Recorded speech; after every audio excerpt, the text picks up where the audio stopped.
BBC Director General has explained why the corporation didn't approach the unnamed host over allegations he paid a teenager £35,000 for sexually explicit photographs. Tim Davie, 56, faced questions in a press conference today, originally scheduled as an assessment of the BBC's performance over the last 12 months. The annual meeting typically reveals the pay remuneration of the corporation's biggest earners, with Mr. Davie also expected to answer questions about stars' pay packets. However, the BBC faced questions over the allegations surrounding the unnamed presenter, who has been suspended following the claims made in reports, and the BBC's handling of events.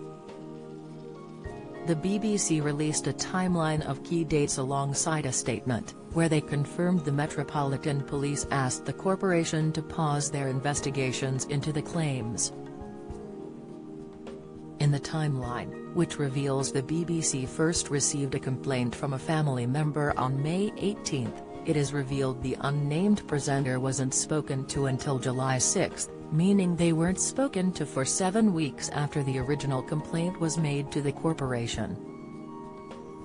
July 6 also marks the first time the Director General or any executive directors at the BBC were aware of the case. Asked by Deadline why it took so long to contact the presenter, Davie said, "I think it's right and fair-minded that they, investigators, should make contact with the individual who made that initial allegation to Audience Services, get some verification and talk to that person and understand exactly what they're dealing with before they raise that with an individual presenter."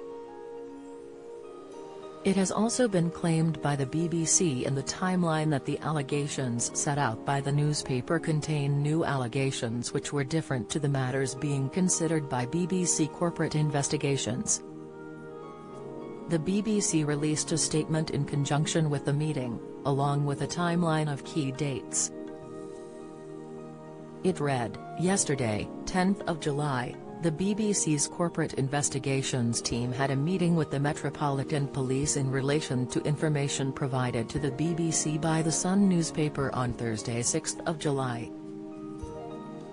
As a result of this meeting, the BBC has been asked to pause its investigations into the allegations while the police scope future work." It added, "We know that questions have been asked about how the complaint was initially managed, so today we have published an update that sets out key dates and some additional information that we are currently able to share." The BBC has processes and protocols for receiving information and managing complaints when they are first made.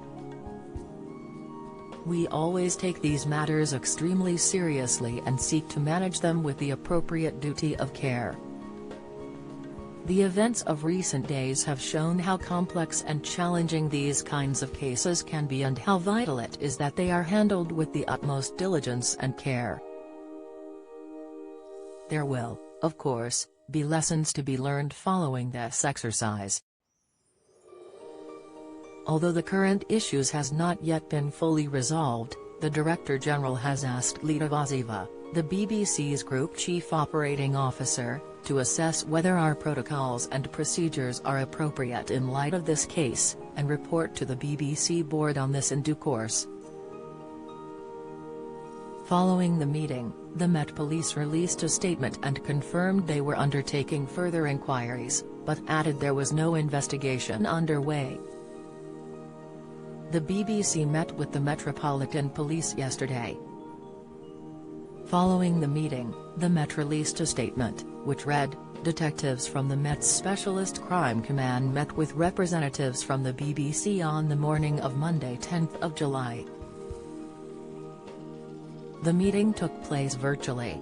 They are assessing the information discussed at the meeting and further inquiries are taking place to establish whether there is evidence of a criminal offence being committed.